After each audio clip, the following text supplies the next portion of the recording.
yung pharmacist ng USANA Philippines, to cater us and to showcase us yung INCELLIGENCE. Kasi USANA talaga is really a technology. Grabe, pag sinabi yung USANA, it's the Cellular Nutrition Company.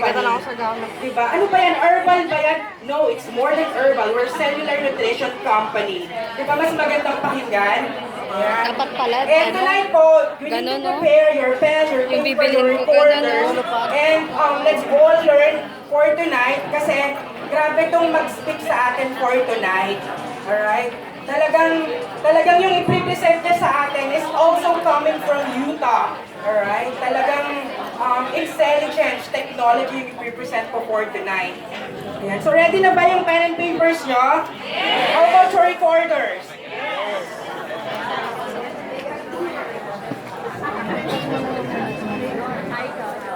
Alright, my name is Coach John and I have the opportunity to introduce our speaker for tonight, the Pharmacist of USANA Philippines, Miss Jen Basurga!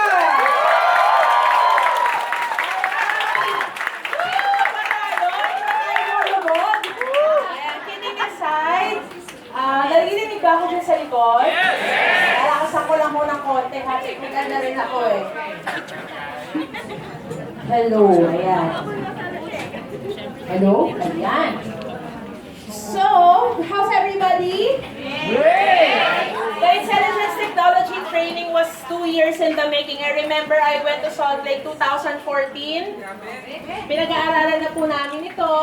Ine-explore na po namin primarily because we want to make sure that everybody's ready, everybody's well knowledgeable, and just to set things straight, we're just learning about the technology. But we do not have the products yet, alright? That's why one appeal that I would like to request also is, as much as possible, hindi natin tinotolerate yung pagbebenta ho ng essentials, okay? Kung bibili po kayo, personal consumption, pero kung ibibenta nyo ho, medyo magkakaproblema tayo sa Food and Drug Administration. Remember, we are still waiting for the license to operate, and if in the case they find somebody who's selling without the license, baka po magkaroon tayo ng malaking problema. May sa Cellular, walang problema kasi andyan na yung license. We're just waiting for the product. But then again, we love the company. We want to make it right. We want to do the business right. So I hope that I can have your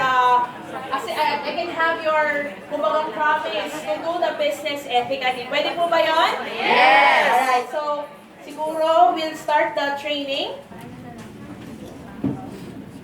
If in the case, mapuno kayo ng information, don't worry, we'll be having a webinar on this one. We will be repeating the entire training via a webinar which is recorded. So as of the moment, I cannot give you a copy of the presentation. But we want to make sure you get to know what's the detail behind INCELLIGENCE and what's the science behind this, alright? So fasten your seatbelts, hindi ko mahilig magbiyahe. This will be a bit long ride. So the title of the presentation is actually Health Matters. My name is Jen. I see familiar faces and I see new faces. By the way, I am the pharmacist of USANA Philippines. I am not just an employee here. I hope you consider me as well as your friend. Alright? This is a family business. When I speak of family business, all of us here, iba-iba man ang pangalan, isa lang ang apelido. Ano ang ating apelido? USANA! And in USANA, they say that in USANA, it's always a healthy season. In USANA, lagi tayong healthy, laging okay. But sometimes, ever heard of stories na, di ba nag-USANA yan? Ba't nagkakasakit ba? Di ba nag-USANA yan? Ba't namatay sa cancer? Di ba nag-USANA yan? Bakit may mga sakit? And we want people to understand that, of course, we have the best supplementation, but we always go back, alright, to the 4 fiber of USANA. And what's that? Eating right, exercising, minimizing stress, and then using the right supplementation. But of course, in terms of supplementation, we have to level up. Ibig sabihin ng level up, we have to upgrade. Why? Because there's a certain need that we have to address. Iba na ho yung kumbaga pangangailangan ngayon compared to 1982. Iba na ho yung nutritional requirement noon compared ngayon. Dati, ang mga taniman, kung talagang palay, palay lang forever. Ngayon, para na siyang farm bin. Alright? Ibig sabihin, meron tomatoes dito, may sitaw dito, may eggplant dyan. And sometimes, most farmers, uy, okay to. Di ba, parang saya, ang dami kong pananim. But if you would check the perspective of an agriculturist, hindi siya okay.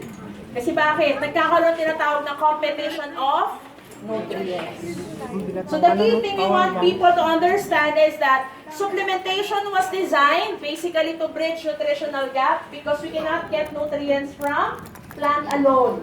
Hindi ho pwede kukunin mo lang siya na kumakain naman ako araw-araw ng patatas, kumakain naman ako araw-araw ng soya, ng tofu. Alright, just to give you a brief history about nutrition, ang original ho pagkain ng tao ay hindi patatas. Magagalit sa akin si Princess Sarah. Okay, bakit? Ang original na pagkain ng tao ay plants, particularly green leafy vegetable. But the problem is, kung lahat tayo ubusin natin lahat ng green leafy vegetable, magkakaroon tayo ng famine. So, anong ginawa ng food industry? Tinuruan tayong kumain ng patatas, ng soya, anything na gawa sa seeds, anything na gawa sa beans. And the key thing and the key problem there is that ideally, dapat half ng plate natin green leafy vegetable. Tapos yung mga pampabusog na beans, potatoes, dapat 1/4 lang yon. Pero dahil siguro gusto natin ng instant busog, yung green leafy vegetable naging garnish na lang. Diba? May kanin na, may mashed potato pa. Diba? Tapos ang dessert mo, yung minatamis na beans. Diba? Parang nasira. Alright? Nasira yung ating perspective of diet. That's why ano sinasabi dito? You wanna be healthy? Dapat na maintain ito.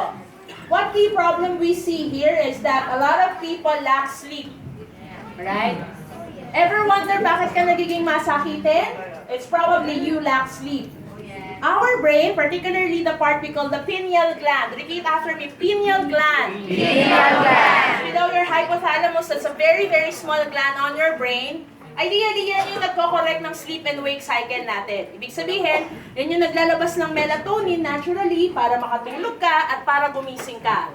Ever felt like, for example, you woke up in the morning, tapos pagising mo, naantok ka pa ulit?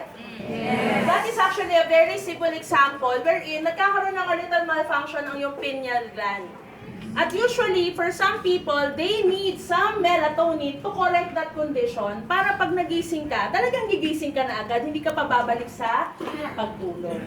And one key thing we see, alright, aside from eating right, exercising, if you don't sleep well, there's a problem that would actually result to a metabolism issue. Okay, common joke nga nila, pag medyo tumataba ka, puyat ka. So, talagang dami kong hindi tulog, ano? Kidding aside, if you lack sleep, your metabolism becomes very, very, very, very slow. When you lack sleep, alright, what happens? Your body cannot excrete, alright, necessary toxins. Alright, your body cannot excrete what we call your urine, your fecal matter. And what happens is, pag nag-iiba-iba yung schedule mo ng pagdumi, pag-ihi, nasisira yung metabolism ng katawan mo. There's also a study that shows, alright, that a lot of people who wants to get pregnant, of course, dapat may asawa, di ba? Nahihirapan magkaroon ng baby, nahihirapan magkaroon ng conception. Why? Because some people are unaware, like what I told you in those trainings, the best time to make the baby is not before you sleep, it's actually after you sleep. And sometimes they say, oh, ganun ba yun, Miss Jen? Yes, because when you're well rested, that's where the body temperature is correct, the body fluid is correct, the nourishment of the sperm cell is correct.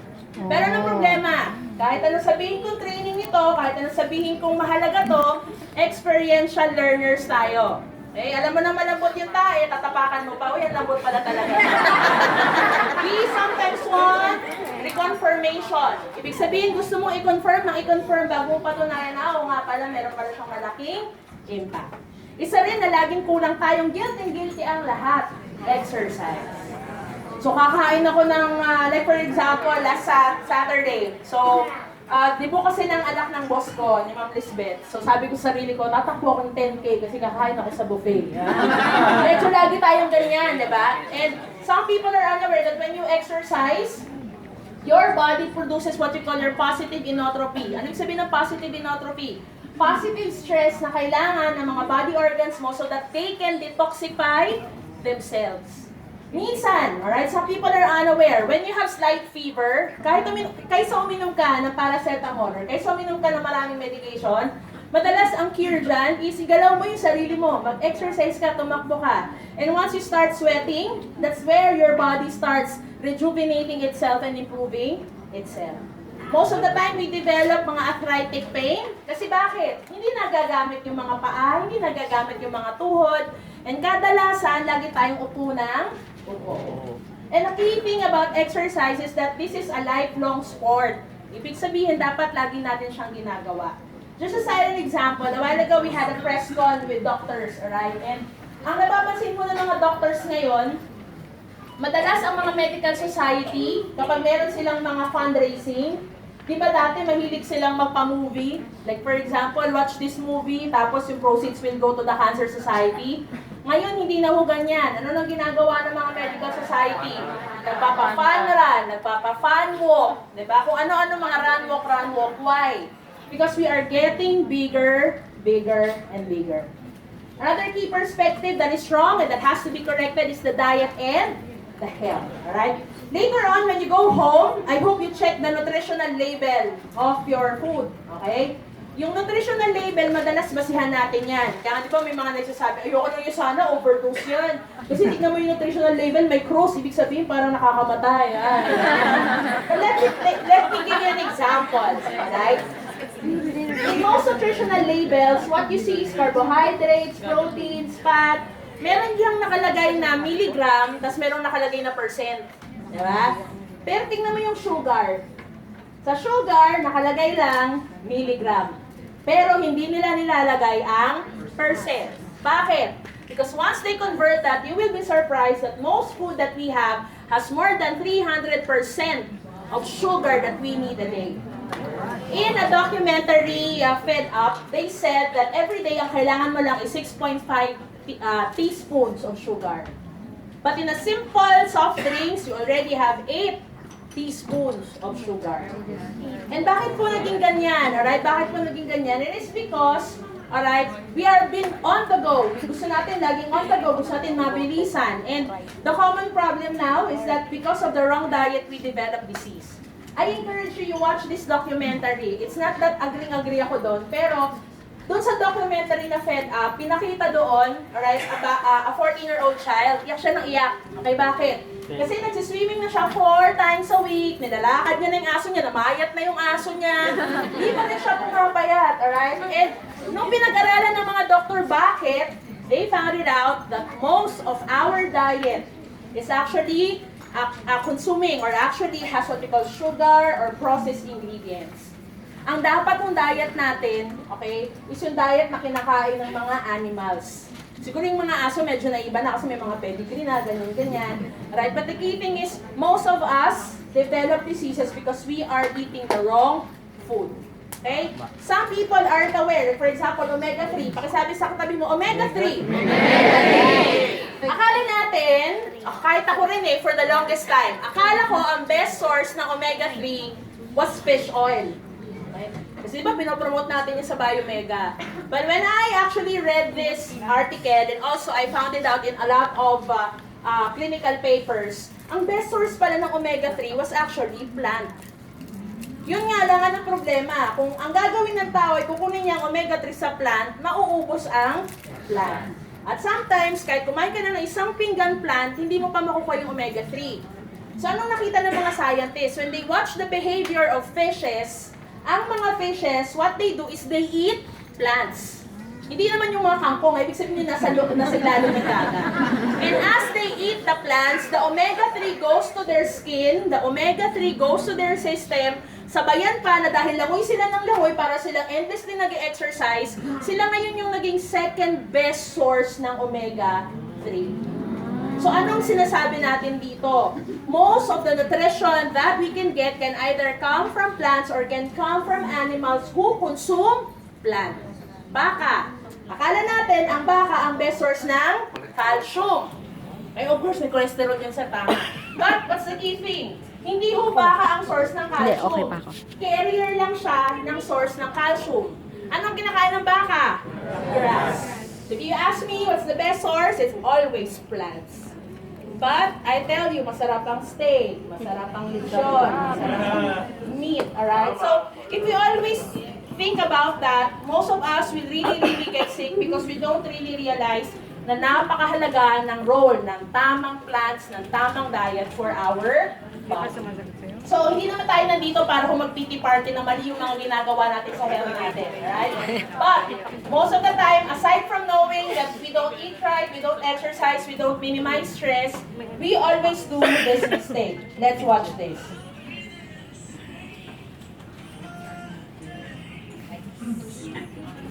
Pwede magpasi sa sound.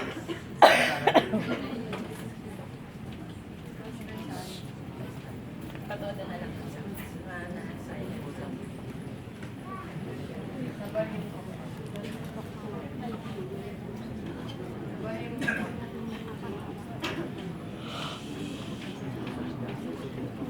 Pa rin.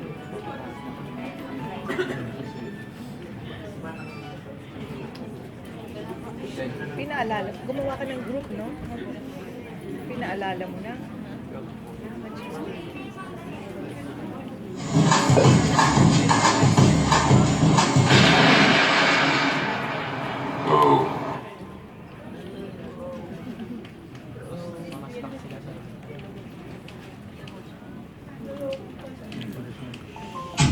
Alright, let's watch this.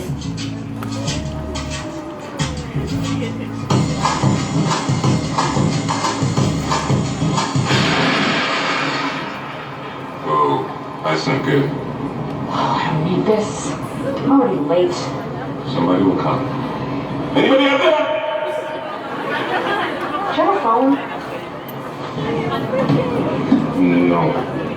Sorry. Somebody! Hello? There are two people stuck on an escalator and we need help. Now, would somebody please do something?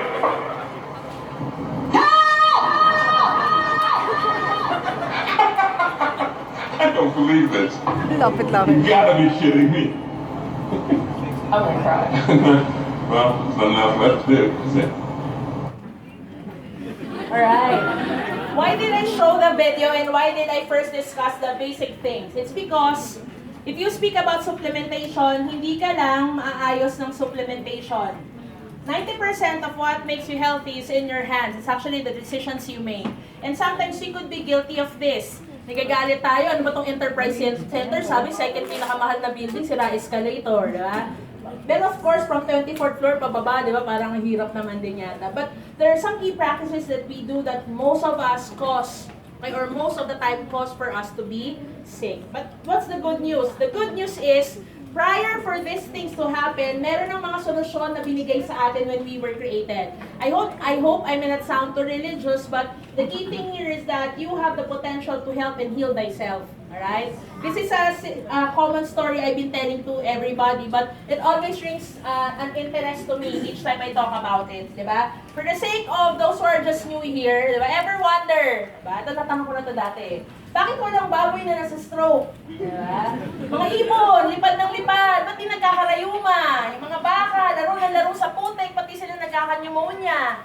Okay? And we all know that the very reason why these things are happening is because animals can recycle vitamins and minerals. As they consume plant products, as they consume their food, they recycle that and they were created in a way that they can recycle everything. With human beings, I hope that you can share this with your friends. With human beings, we cannot recycle vitamins and minerals. I recall before, a classmate, or a student told me, Ma'am Jen, unfair naman pala ni Lord, ba't naman ganon? Alright? But let me clear things out. The Lord is not unfair. We may not have the mechanism to recycle, but we were given a special gift. And what's that? The gift to think. Pag ang aso ayaw niya ng tuta niya, kinakagat niya. Pag ikaw ayaw mo ng anak mo, kinakagat mo ba siya? Pag kinagat mo na yan, hayop ka na. Kidding aside, we are given the mind to decide what are the foods that we're supposed to eat. We're given the mind to decipher what are the nutrients that we're supposed to take into our body. So let's just have a review before we talk about INCELLIGENCE, the three basic aspects of human nutrition, right? Of course, it has been taught by USANA through the years that your body needs macro and micronutrient. And if you're curious how you can simplify this and explain this to your downlines or your friends, the macronutrients are basically what we see on our plate. And the micronutrients are small parts of your plate that plays a very big role in your diet. Let's make this TV as an example. What you see on the TV is the frame. What you see on the TV is the lens. What you see on the TV is the structure. Parang yan yung carbohydrates, proteins, fats, fiber. Pero inside the TV, there's some lines, some buttons, may mga fuse yan, may mga lighting sa loob, and pag kulang ng isang fuse, like for example, walang fuse na pula, hindi magiging pula yung laman ng screen. Same thing with our nutrition, right? Kung kulang ka ng micronutrient, it may not be sufficient enough for your body to function very well. A very good example I always highlight is N-acetylcysteine. Sabi mo nga sa katabi mo, N-acetylcysteine. N-acetylcysteine. Alright, N-acetylcysteine is a type of antioxidant. It's a type of nutrient, alright, that should be present all the time in our body. Where does the N-acetylcysteine act? Most of the time, N-acetylcysteine acts on the lungs. If you're a nurse or if you're working in a hospital, medyo familiar yan sa'yo. Walang ubo yung pasyente pero re-resetahan niya ng N-acetylcysteine. Kasi bakit? N-acetylcysteine maintains the salivation. Ibig sabihin, kailangan basa lagi yung bibig mo. Kailangan malaway lagi yung bibig mo. Why? Because in the case, like for example, you're hospitalized, if you get into the hospital, there's a common infection we call the nosocomial infection. Ibig sabihin, mga bacteria nandun lang sa ospital. Pag natuyot ang lalamunan mo, that infection can easily go to your mouth, can easily go to your lungs, and the problem is, it may lead to pneumonia. Sabi ng mga tao, pneumonia agad? Yes. Ever heard of a story na tinakbo lang dahil sa rayuma, namatay dahil sa pneumonia? Yes. This happens simply because if your mouth is always dry, because there is an inflammation, there is an infection, any bacteria can get in. In healthy human beings such as ours, tayo, as much as possible, you should have a very, very small dose of N-acetylcysteine. Kailangan meron ka niyan sa diet mo every now and then. Why? Because as we maintain salivation, we actually make sure na may exchange ng good and bad na laway sa ating bibig. Why? Bakit pa crucial na crucial yung bibig? Because, ladies and gentlemen, hindi ang butas ng puwet mo ang pinakamaduming parte ng katawan mo. Ang pinakamaduming parte ng katawan mo ay ang bibig mo. Kaya nga we have a common saying, you only kiss the one you love. Hindi ka pwede upilin ng bacteria dito, bacteria dyan. So, the bottom line here is that even in simple mouth hygiene, you need nutrition. Okay? So dentistry practice, we always said, kailangan mo ng calcium, magnesium, but aside from that, part of the oral cavity is also the salivary glands, and we have to be aware with that. We're so blessed here in USANA because even though you are not a medical practitioner or you don't have a medical degree, we educate you with this. Why? Because these things are crucial.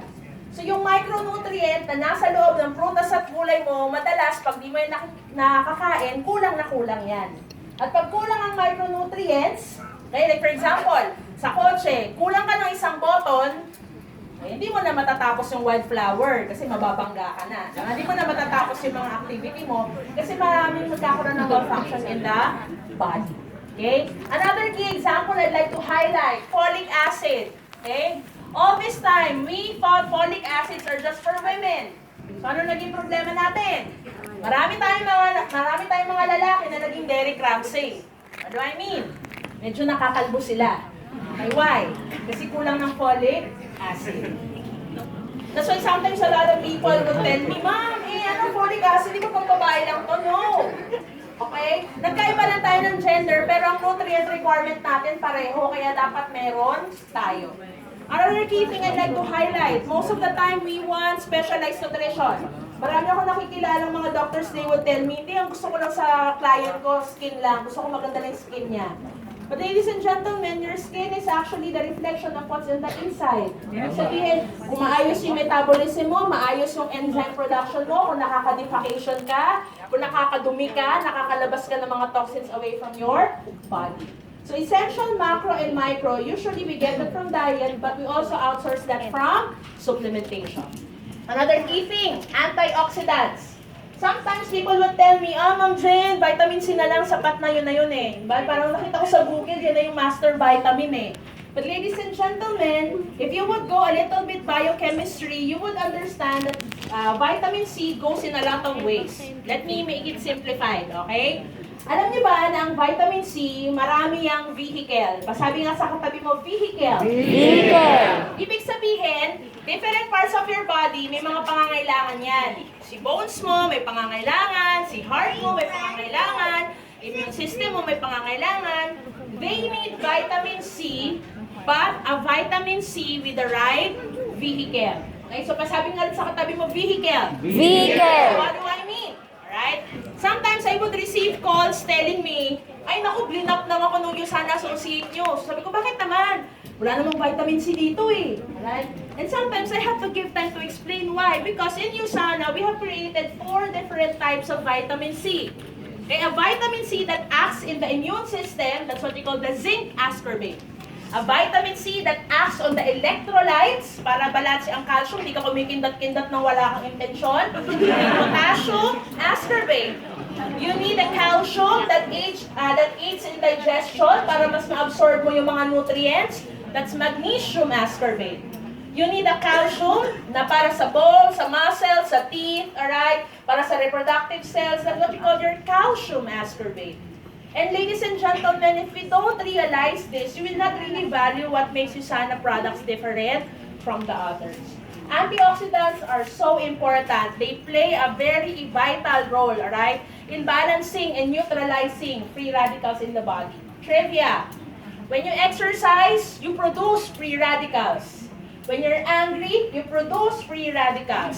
You cannot reschedule stress. Hindi mo pwedeng sabihin, konti lang inumin kong USANA ngayon kasi less stress, next week ko na-reschedule lahat sabay-sabay.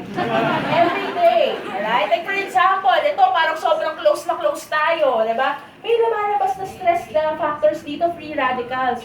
So every now and then, you need to have abundant numbers of free radicals.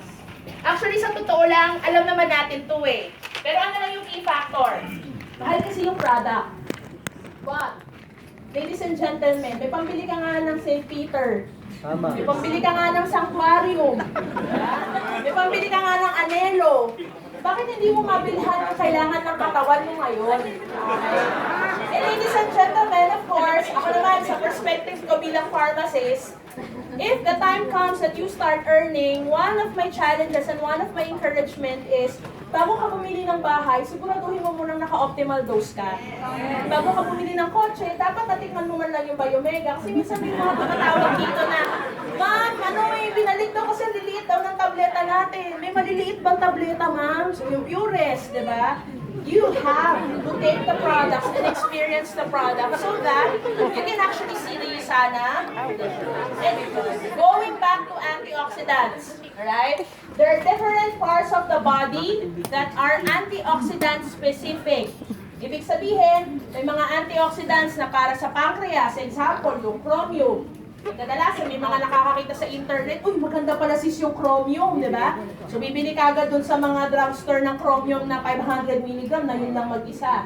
So again, as a pharmacist, we always remind people, some antioxidants, they cannot act if they're alone. They need cofactors. Sabi niya, cofactors. Cofactors. Ano sa'yo sana? Hindi pwedeng ikaw lang mag-isa. Kailangan may kasama ka. Kailangan meron kang nagsusupport. And pag kulang ng cofactor, it will not be effectively absorbed well in the body. So kung makikita nyo sa essentials, hindi lang siya chromium. Dalawang klase. Chromium picolinate and chromium polynicotine. Ma'am, parang hindi ko yata mamememorize yan. That's why if you wanna be a gold director, you have to read the label. Sabi nga ni Sarah Labadi, check the label, mami. Di ba? Kasi kung hindi mo alam yung ingredients, it will be very hard for you to appreciate the ingredients. And alongside with that, of course, additional nutrition. Okay, ano ibig sabihin ng additional nutrition? You have to make sure that the nutrients really get into the blood and get into the cell. Plus, you get, relevant ingredients. I'll cite an example. A lot of parents would approach me and tell me, ma'am, yung iniinom ko kasing vitamins, 15 pesos lang eh. Ano vitamin C, sapat na siya eh, right? But parents, let me tell you why USANIMALS are different from the others. USANIMALS doesn't just contain multivitamins and minerals. Meron tayong 3 dinagdag na ingredient. Okay? Ano yon? Lecithin, para sa brain. Meron din tayong dinagdag inositol para sa energy. But most parents are unaware that we have a very unique ingredient na sa ngayon wala pa sa market or wala pa sa competitors natin. Ano yun? Hydrolyzed rice protein. Let me reiterate on that so that you'll appreciate.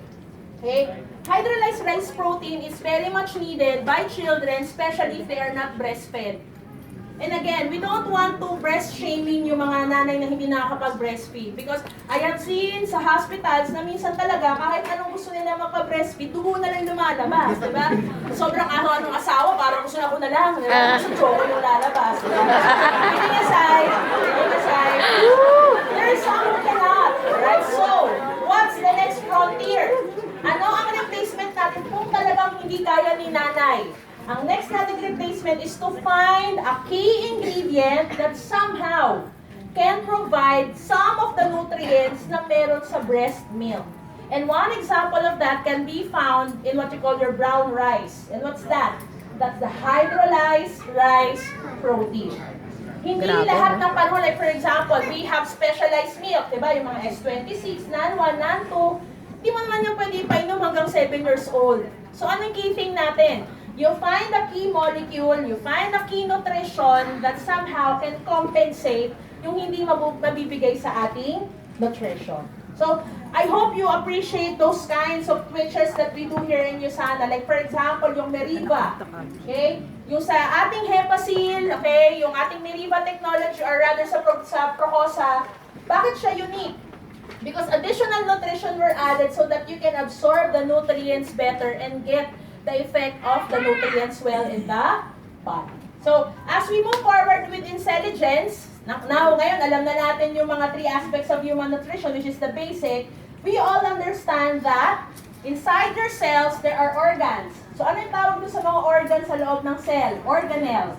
Ay, masabi sa katabi mo, organelle. Organelle. Ibig sabihin ng organelle, alright, these have different aspects or activity inside your cells. Okay, like for example, kilala nyo, mitochondria. Anong ginagawa niya? Naglalabas siya ng energy. So let me put it in a bit sciencey way. You have your mitochondria, ideally, it produces energy. Ang tawag dun sa energy is ATP, adenosine triphosphate. Minsan, pag sagad na yung mitochondria mo, imbis na maglabas siya ng ATP, dahil wala na siyang mabuga, maglalabas siya ng free radicals. Ever heard of stories? Clean living naman siya. Actually, lagi yung nag-exercise, ba't kaya siya nagka-cancer? Because most of the time, kulang ang fuel ng kanyang mitochondria. So, imbis na maglabas ng positive energy, naglalabas siya ng negative energy through the form of free radicals. And maybe, okay, it's about time we level up or we level up our biology. Lagi na tayong yung cell, kakain siya, yung cell, paprotektahan siya. But I would like to give you a new information, or probably you've heard this before, but I'd like to reiterate what we call the cellular signaling. Okay? Cellular signaling is like this. So if you're an engineer, you can relate. If you know something about wires, you can relate. But, of course, we know it's too complicated. That's why we'll just get a part of what we saw on the screen. It's still complicated, right? But, here's the thing. They are interrelated with each other. As they are interrelated with each other, marami siyang impact na magagawa sa cell mo. Let me simplify so that you would understand. Inside your cell, there's what you call your nucleus. Nucleus has what you call your DNA. Okay? Some people are unaware that most of our diseases actually result from a damaged DNA. Ma'am, dun ka agad? Oo. Kasi hindi porket nagpuyat kayo, magkaka-cancer ka na bukas. Hindi porket nag-away kayo ng boyfriend mo, magkaka-heart attack ka na bukas. All started with a problem in the DNA.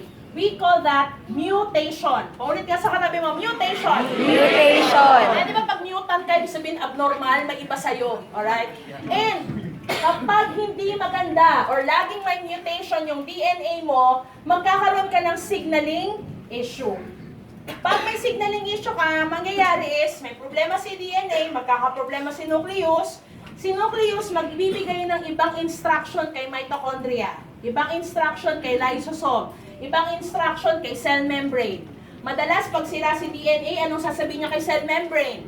Buksan mo yan, itodo mo na. So, ano mangyayari? Pasok ng pasok ang bacteria. But what's the key thing I want you to realize? There is something about cell signaling that is so unique, alright? That when the body was created, we realized na kaya naman palang protektahan ng cell mo ang sarili niya. Ano lang ang kailangan? Signal. Saan ang gagaling yung signal? Meron ba signal sa loob? Diba? Wala. May signal galing sa labas. So, the thing here is that as we know that signal is important, each of the key factors inside your cell sometimes is not duplicable. So, let me simplify it in this way. Each signal or each pathway of your cell play an important role. Parang sa bahay, hindi mo pwedeng pabayaan yung bubong kasi gusto mo yung haligi lang yung matibay. Hindi mo pwedeng pabayaan na, hindi, kulang kahit wala ng pinto para at least magawa na yung bahay. You have to take care of all the signals or you have to take care of all the different parts of your cell. And primarily, what you have to take good care is the control center. What's the control center? That is your DNA. So, I would like to show you a 4-minute TED Talk video. Siguro it's about time na medyo maintindihan na natin yung DNA natin. I hope you watch this because later on, dito iikot yung discussion natin about cell signaling. So, ready na kayo? Yes! Let's watch this. I-ano mo, i-video mo. Hindi, tama lang yan. Sakto lang sa screen mo. The DNA in just one of your cells gets damaged tens of thousands of times per day. Multiply that by your body's 100 trillion or so cells, and you've got a quintillion DNA errors every day. And because DNA provides the blueprint for the proteins your cells need to function, damage causes serious problems, such as cancer. The errors come in different forms. Sometimes nucleotides, DNA's building blocks, get damaged. Other times nucleotides get matched up incorrectly, causing mutations. And nicks in one or both strands can interfere with DNA replication, or even cause sections of DNA to get mixed up. Fortunately, your cells have ways of fixing most of these problems, most of the time. These repair pathways all rely on specialized enzymes. Different ones respond to different types of damage. One common error is base mismatches. Each nucleotide contains a base, and during DNA replication, the enzyme DNA polymerase is supposed to bring in the right partner to pair with every base on each template strand, adenine with thymine and guanine with cytosine. But about once every 100,000 additions, it makes a mistake. The enzyme catches most of these right away and cuts off a few nucleotides and replaces them with the correct ones. And just in case it missed a few, a second set of proteins comes behind it to check. If they find a mismatch, they cut out the incorrect nucleotide and replace it. This is called mismatch repair.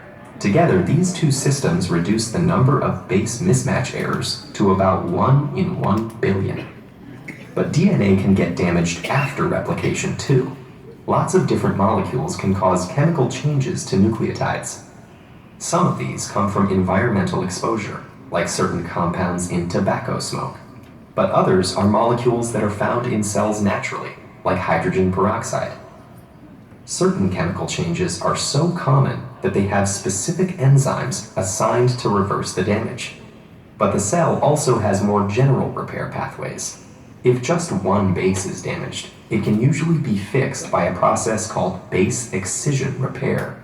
One enzyme snips out the damaged base, and other enzymes come in to trim around the site and replace the nucleotides. UV light can cause damage that's a little harder to fix. Sometimes it causes two adjacent nucleotides to stick together, distorting the DNA's double helix shape. Damage like this requires a more complex process called nucleotide excision repair.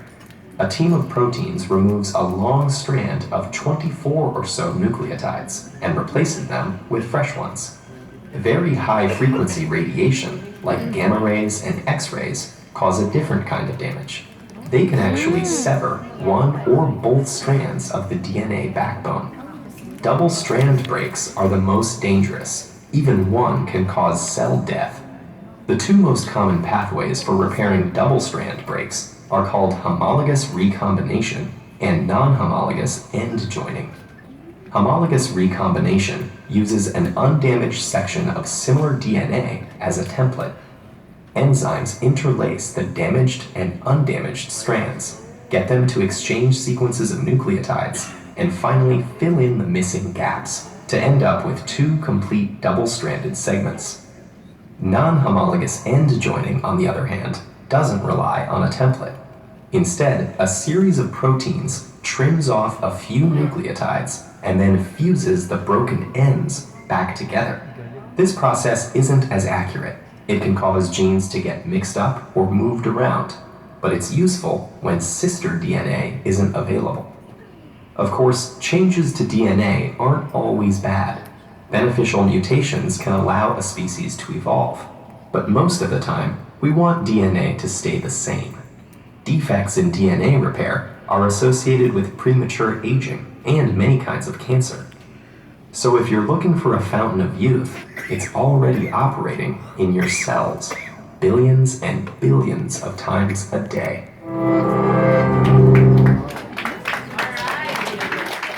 Appreciate the video. Alam bang objective natin, bakit natin pinakita? Nakita niyo yung mga bilog kanina? We call that proteins. Your proteins are actually the workers inside your cell. And ano ang kailangan ng workers? They need weapons. And usually, some people are unaware, the weapons are actually yung mga ingredients na nandyan sa vitamins and minerals mo. Sometimes, it doesn't make sense to you, ba't ko kailangan mag-vitamins? Minsan, ang explanation sa'yo para lumakas ka, para maprotektahan ka. But basically, if you would go a little bit deeper, your proteins, they need an armor in order for them to function. We have been looking for the fountain of youth. We have been looking for something that can give us a longer life. But ladies and gentlemen, you were created in such a way that you have your fountain of youth, you just need the warrior or you just need the armor in order for your cells to function. So, as I move further, alright, dahil meron ka mga proteins at nabibigyan sila ng signal, nabibigyan sila ng nutrition, nagkakaroon ka ng mga tinatawag na coordinated signaling.